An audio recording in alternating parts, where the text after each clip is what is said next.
नारायणस्कृत्य नरं चैव नरोत्तमं देवीं सरस्वतीं व्यासं ततो जयमुदीरयेत्।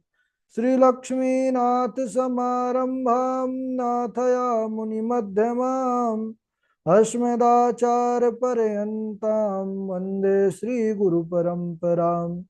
अञ्जनानन्दनं वीरं जानकीशोकनाशनं कपीशमक्षहन्तारं वन्दे लङ्काभयङ्करम्। भक्तिभक्त भगवन्त गुरु चतुर्नाम वपुएक, इनके पद वंदन किए नासत विघ्न अनेक। श्री श्यामाजू के पद कमल जब लग हृदय नवास, श्याम भ्रमर आवत नहीं तब लगता के पास। पूरे वृंदावन बिहारी लाल की जय, भागवत महापुराण की जय, सुखदेव भगवान की जय। परम मंगलमय परात्पर अखिलेश्वर, अचिंत कल्याण गुणगण निधान सर्वेश्वर सर्वाधिपति, अकारण करुणा वरुणालय अकारण करुणा कारक सकल जन कल्य सापहारक परात्पर पर ब्रह्म सच्चिदानंद स्वरूप परमपिता परमात्मा श्री राधा गोविंद सरकार, राधा रमण बाधाहरण श्री बांके बिहारी लाल, उनका यह वांग में शब्द में विग्रह श्रीमद् भागवत महापुराण। कोटि कोटि नमन कोटि कोटि प्रणाम इस परम पावन ग्रंथ पारमहंसों के श्रीमद् भागवतम को नंदनंदन यशोदा नंदन वृजन रंजन देवकी नंदनो श्याम सुंदर श्री कृष्ण के पाद पद्मों पर कूर्चा नमन नतमस्तक वंदन एवं अभिनंदन। उनकी आह्लादनी शक्ति प्राण प्रिया जगत वंदनी वृषभान वंदनी भास्वती जगदीश्वरी बरसाने वाली श्री किशोरी जू के पावन चरणारविंदों पर कूर्चा प्रणति समस्त भूतादिक। सिय राम मैं सब जग जानी, करहूं प्रणाम जोरी जुग पानी। हम सबका यह परम सौभाग्य भागवत साप्ताहिक कथा सीखने का सदसंकल्प विचार लेकर के एक स्थान पर एक साथ जुड़कर इस पावन पुराण श्रीमद् भागवतम की तैयारी कर रहे हैं। जीवन में ऐसा सौभाग्य राधा माधव भगवान की विशेष महती अनुकंपा के फलस्वरूप ही प्राप्त होता है। हम सब का यह परम कर्तव्य है सच्ची लगन निष्ठा परिश्रम के साथ विधिवत रूप से इस तैयारी को करें। इस समय हम बड़े ही पावन प्रसंग पर बने हुए हैं। किस प्रसंग पर? कपिल देवहूति संवाद। कपिल साक्षात जो भगवान के ही स्वरूप जो है अवतरित करदम देवहूति के घर पर, और माता देवहूति कपिल भगवान के पास आकर के आत्म कल्याण की इच्छा से उन्होंने बहुत से प्रश्न किए जो लोक हितकारी प्रश्न, यानी जिसमें लोक कल्याण की भावना निहित है। इस उपदेश के द्वारा जगत का कल्याण हुआ। और कल के दिवस पर चर्चा कर रहे थे, माता जी ने प्रश्न पूछा था कि भक्त कितने प्रकार के होते हैं, भक्तों के क्या लक्षण हैं। तो कपिल भगवान ने कहा, माता जी भक्त तीन प्रकार के कहे गए हैं। कौन कौन से? सात्विक, राजस और तामस। तो सात्विक भक्त कौन है, राजसी भक्त कौन है, तामसी भक्त कौन है? तो अभिसंधाय यो हिंसां दंभं मात्सर्यमेव वा संरंभी भिन्न दृग भावं मयि कुर्यात् स तामसः। तामसी वह है जो हिंसा मात्सर्य भाव रख करके भी मेरी भक्ति करता है, यानी भगवान का भजन करता है, वह तामस भक्त है। और जो मान बढ़ाई पद प्रतिष्ठा ऐश्वर्य के लिए भगवान की भक्ति पूजा पाठ करता है, वह राजसी भक्त है।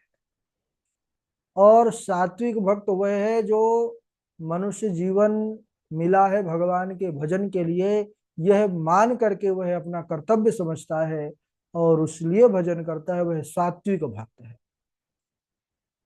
इसके अलावा माता जी एक भक्त और है जो मुझे सबसे ज्यादा प्रिय है। देखिए, तीन भक्तों में सबसे ज्यादा प्रिय ये नहीं है। कौन से भक्त प्रिय भगवान को? अब भगवान कपिल उसका वर्णन करते हैं। कहते हैं माता जी, वह है भक्त निर्गुण भक्त। वह निर्गुण भक्त जो मोक्ष को भी नहीं चाहता, जिसको कुछ नहीं चाहिए। निर्गुण यानी निष्काम, जिसके अंदर कामना नहीं है, वो भगवान को सबसे ज्यादा प्रिय है। तो अब ये यहाँ पर प्रसंग से विचार करना चाहिए, आत्म मंथन करना चाहिए, चिंतन करना चाहिए कि हम सब कितनी जो है मांग करते हैं भगवान से, कितनी इच्छाएं रखते हैं संसार से, कितनी इच्छाएं रखते हैं हम प्रकृति से, कितनी इच्छाएं रखते हैं हम इष्ट से। तो वो जो कामना है, ये कामना रहित तो होना, ये सबसे बड़ी बात है। वो निष्काम भक्ति, इस कामना, संसारिक कामना की बात छोड़िए, जिसके लिए बड़े बड़े लोग तरसते हैं, मोक्ष, सालोक साष्टि सामीप्य सारूप्य एकत्वमप्युत दीयमानम न गृह्णन्ति बिना मत सेवनम जनाः। वह सालोक साष्टि सामीप्य सारूप्य सायुज्य, इन 5 प्रकार के मोक्ष को भी नहीं चाहता। वह है निर्गुण भक्त। माता देवहूति पुनः प्रश्न करती हैं कि प्रभु, जो जीव देह गेह में आसक्त है, उनकी क्या गति होती है? देह यानी अपना शरीर, गेह यानी घर संसार प्रपंच। ऐसे मनुष्य जो अपने तन और संसार घर गृहस्थी पर ही लगे रहते हैं, ऐसे मनुष्यों की क्या गति होती है? तब कपिल भगवान कहते हैं माता जी, गृहेषु कूट धर्मेषु दुख तंत्रे स्वतंत्रितः कुर्वन् दुख प्रतीकारम सुखवन् मन्यते गृही। जो देह और गेह में आसक्त हैं, ऐसे संसारी पुरुष, संसारी जीव, वह अपने दुखों को मिटाने के लिए दिन रात प्रयास करते हैं, लेकिन वह कभी भी उन दुखों से मुक्ति प्राप्त नहीं कर पाते, क्योंकि संसार में केवल दुख ही है तो दुख ही मिलेगा। और जब कोई कार्य बनाने में सफलता प्राप्त कर लेते हैं, उसको ही सुख मान बैठते हैं। अनेकों प्रकार के हिंसा क्रूर आदि कर्म करके बहुत सा धन द्रव्य जीवन में एकत्रित भी करते हैं, पर अपने परिवार का पालन पोषण भी करते हैं भली भांति से। लेकिन ध्यान देने वाली बात यह है कि जब वह असमर्थ हो जाता है, कमाने लायक नहीं रहता, फिर शरीर भी कमजोर हो जाता है, और जब कमाना बंद कर देता है, कार्य करना बंद कर देता है, शरीर अब बूढ़ा हो गया, झुर्रियां पड़ गई, शरीर डोलने लगता है, काम नहीं करता है।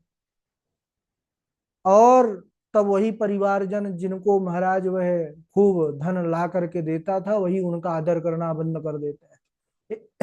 एक लोटा पानी फिर नहीं मिलता, चिल्लाते रहो पानी लाओ पानी लाओ, कोई देने वाला नहीं है। और बुढ़ापा में अनेक प्रकार के रोगों का भी वास हो जाता है शरीर में। जैसे जठराग्नि सबसे पहले मंद पड़ जाएगी। खाने की इच्छा तो बहुत होगी, ये खा लें वो खा लें, लेकिन खा नहीं पाएंगे क्योंकि मशीन अब पुरानी हो गई। अनेक प्रकार के रोग, कफवात पित्त, ये सब से वह जीव परेशान हो जाता है मनुष्य। और जब अंत समय आता है तो परिवारी जन घेर करके खड़े हो जाते हैं। उसी समय यम के भयंकर दूत आते हैं, क्योंकि जब जीवन भर भजन नहीं होगा तो फिर भगवान के पार्षद भगवान तो आएंगे नहीं। यमदूत आते हैं। यमदूत को देखते ही उस जीवात्मा का मलमूत्र छूट जाता है, क्योंकि वह बड़े भयानक दिखते हैं। उनका ऐसा स्वरूप है कि जो कोई देख ले वो उसका जो है कहना ही क्या, पसीने छूट जाए। और यमदूत फिर जबरदस्ती उस जीव को फांसी का फंदा डाल करके पिटाई करते हुए, कोड़ों और डंडा से पीटते हुए वहां से ले जाते हैं। उस समय कैसी स्थिति होती है जीव की, और क्या गति होती है। परिवार वाले जो है कब तक दुखी रहते हैं। इसकी बड़ी सुंदर झांकी है। एक कवि का बड़ा सुंदर भाव है कि पेट पकड़ कर माता रोवे, बाह पकड़ कर भाई, लपट झपट कर तिरिया रोवे, हंस अकेला जाई। जब लगी जीवे माता रोवे, बहन रोवे 6 मास, 13 दिन तक तिरिया रोवे, फिर करे घरवास। 4 गजी 4 गजी मंगाया, चढ़ा काठ की घोड़ी, चारों कोन आग लगा दियो, फूंक दियो जस होरी।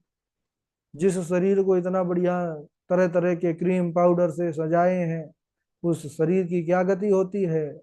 हाण जरे जस लाकड़ी, केस जले जस घास, सोने जैसी काया जल गई, को न आयो पास। इसीलिए कहत कबीर, सुनो भाई साधो, छोड़ो जग की आस, छोड़ो जग की आस। जीवात्मा अकेला आया है, अकेले ही जाना पड़ता है। कर्मों के अनुसार गति होती है। यमदूत पूरा जीवन भजन नहीं किया जब उस जीव ने, तो उसको कहाँ ले जाएंगे। नरक की जो व्यवस्था बनी है, नरक में ले जाते हैं। नरक ये यातना देह हम सबको प्राप्त हो जाता है। ये बाहरी वाला शरीर तो नष्ट हो जाता है, लेकिन यही सूक्ष्म रूप एक होता है, सूक्ष्म शरीर से हम जो है वहां पर जाते हैं। चाहे वह स्वर्ग हो चाहे वह नरक हो, कर्मों के अनुसार। और अनेकों प्रकार की यातनाओं को भोग करके फिर नीच योनियां कूकर शूकर, है ना, इसी में वह कीड़ा मकोड़ा, इसी यही सब योनियों पर 84 लाख योनियां कहीं कहीं हैं, इस पर जन्मता है, मरता है, जन्मता है, दुख को प्राप्त करता है, फिर बारंबार मरता है ना। इसके बाद जब 84 का चक्कर पूरा हो जाता है, तब एक अवसर मिलता है किसका, मनुष्य शरीर का। अब विचार करिए कि कितना ये मनुष्य शरीर कितना अमूल्य है। दुर्लभो मानुषो देहो। और यह माता के रात्रि में जब आता है, तो 5 दिन में 5 रात्रि में बुलबुले का आकार का होता है, 10 दिन में बेर के समान हो जाता है, 20 दिन में अंडे के बराबर हो जाता है, 1 महीने में जो जीव होता है उसका सर निकल आता है, 2 महीने में हाथ पैर उत्पन्न हो जाते हैं, तीसरे महीने में नख रोम हड्डी चमड़ी स्त्री पुरुष के चिन्ह उत्पन्न हो जाते हैं, और चौथे महीने 7 धातुएं उत्पन्न हो जाती हैं, 5वें महीने इस गर्भगत जो है जीव को भूख प्यास लगने लगती है, 6ठे महीने जेर से बंधा हुआ माता के दक्षिण कोख में घूमने लगता है। उस समय माता जो भी खाती है, तीखा है कड़वा, तो उसको बड़ी वेदना होती है। अंदर कई प्रकार के जो है कीड़े होते हैं जो उसको काटते रहते हैं, वह कष्ट में रहता है और उस समय बड़ा दुखी रहता है। तब व्यथित होकर के भगवान को पुकारता है, स्तुति करता है। कैसी स्तुति कि सोहम वसन्नपि विभो भव दुख वासम, गर्भान्न निर्जगमिशम बहिरंधकूपे, यत्रोपयातमुपसरपति देव माया, मिथ्या मतिर्यदनुसंसति चक्र में तत्। प्रभो, यद्यपि इस गर्भ में मुझे अनेकों प्रकार के कष्ट हैं, दुख हैं, मैं बड़ा दुखी हूं, लेकिन फिर भी मैं इस गर्भ से बाहर नहीं जाना चाहता। क्यों? क्यों? क्योंकि जो बाहर आपकी माया है ये इतनी बलवती है कि बाहर जाते ही सब गर्भ का ज्ञान नष्ट हो जाता है, और फिर संसार में पड़ करके और बार बार मुझे पुनरपि जननम पुनरपि मरणम, इसी चक्कर पर जो है मुझे पढ़ना पड़ता है।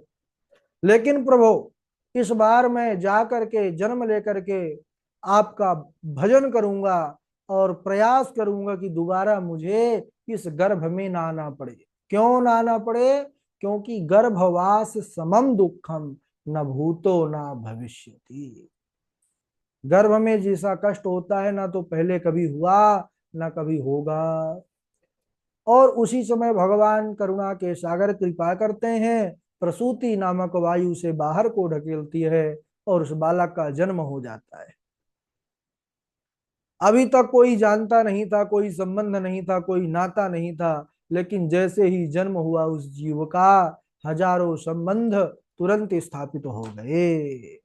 जन्म लेते ही बालक के गर्भ का ज्ञान जो था वो नष्ट हो गया।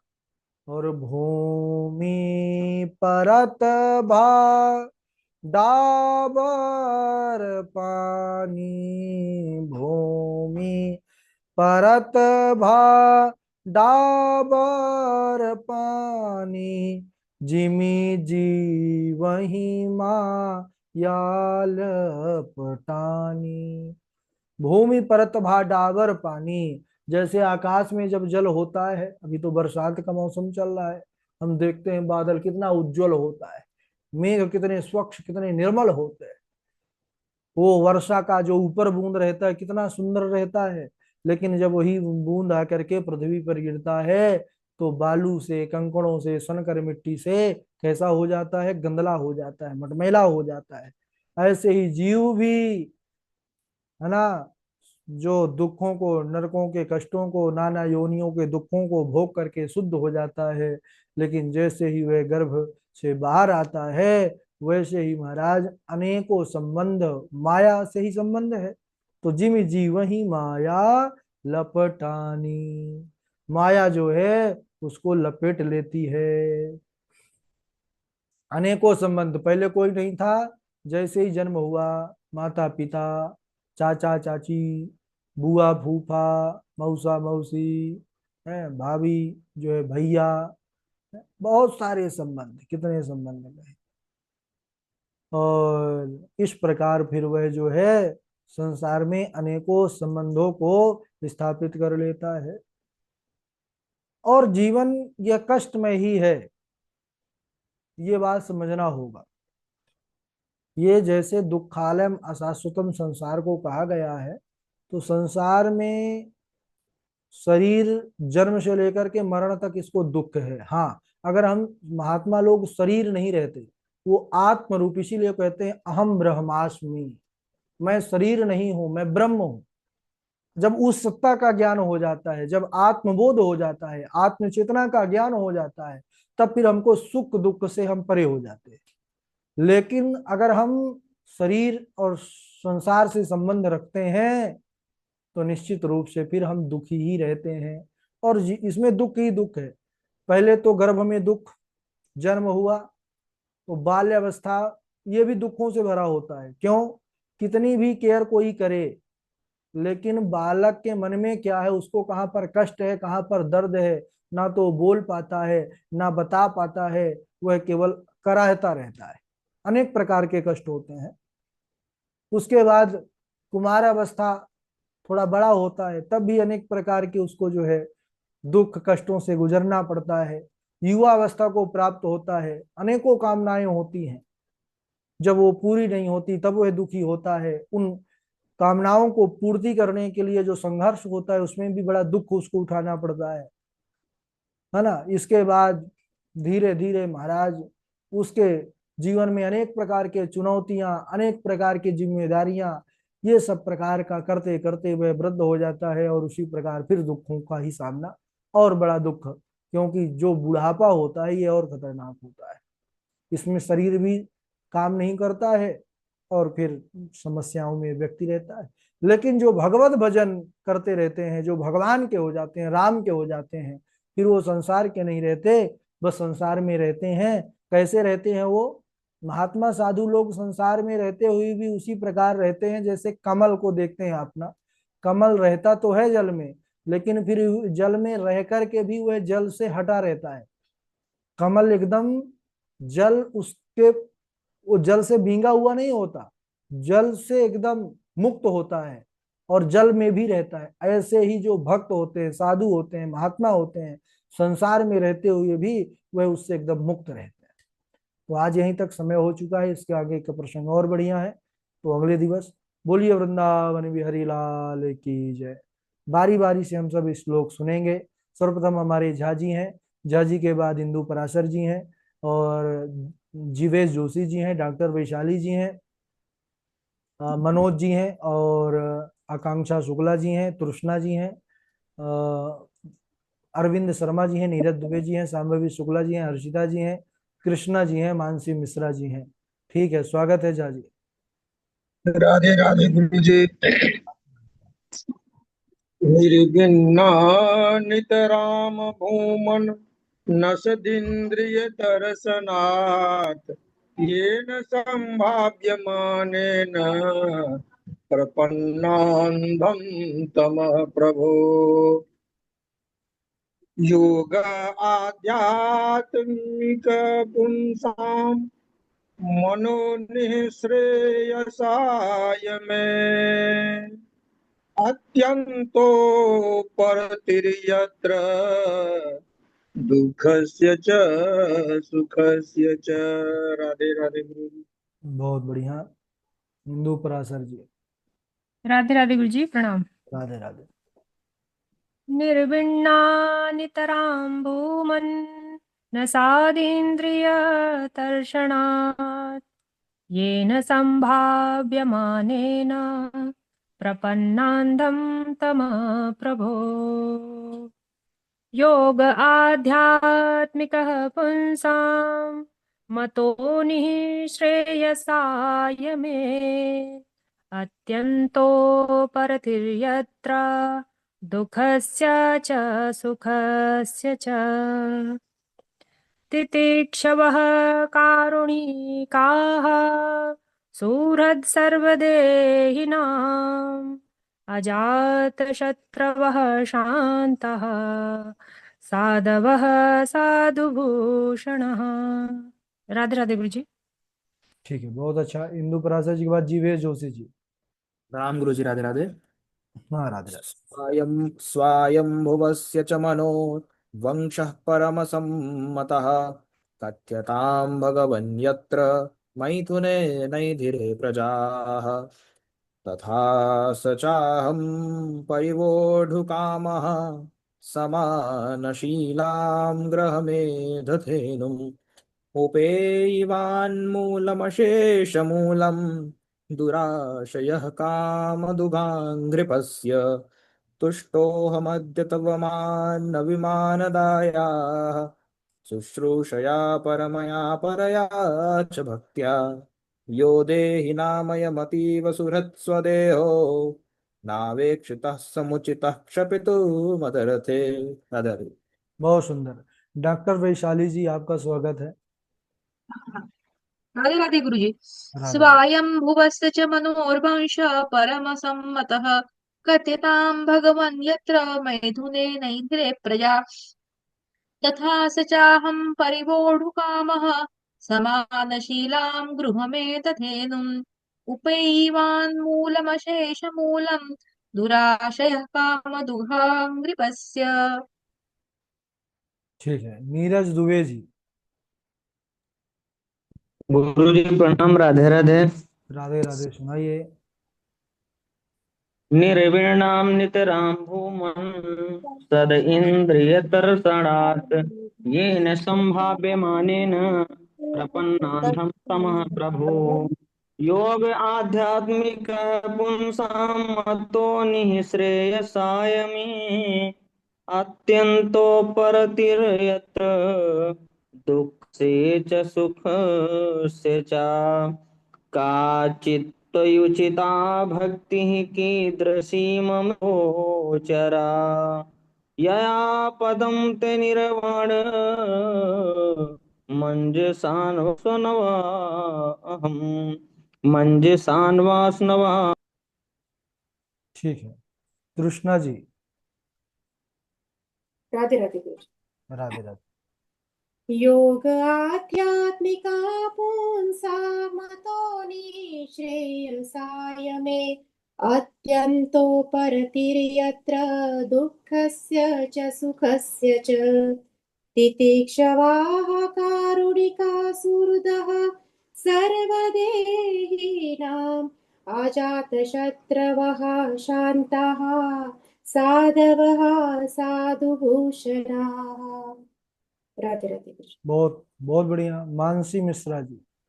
राधे राधे गुरु जी। राधे राधे। यम स्वानुभावमखिल यम नहीं है, यम नहीं है, मखिल यह स्वानुभाव है, यह स्वानुभाव। यस्वानुभावमखिल श्रुतिसारमेक मत्यात्मधिपमतिचितना नहीं नहीं, दक्षिणात्तनो अशुद्धि है, अशुद्धि है मानसी जी। रिकॉर्डिंग कितने बार सुनती हैं? गुरु जी रिकॉर्डिंग से नहीं किया है वो। अब आप इतनी विद्वान बन जाएंगी कि रिकॉर्डिंग की आवश्यकता नहीं समझेंगी, तो फिर गुरु यही जी है। वीडियो यूट्यूब पे वीडियो देख के किया है। यूट्यूब पर मत देखिए, ऑडियो क्यों भेजते हैं? बंद कर दें ऑडियो भेजना।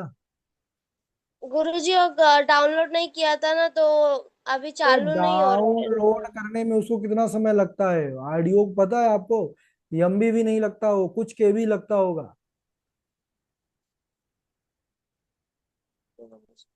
उसको एमबी डाउनलोड किया करिए, जी गुरु जी।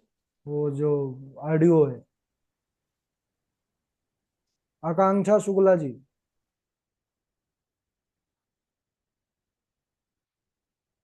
और अरविंद शर्मा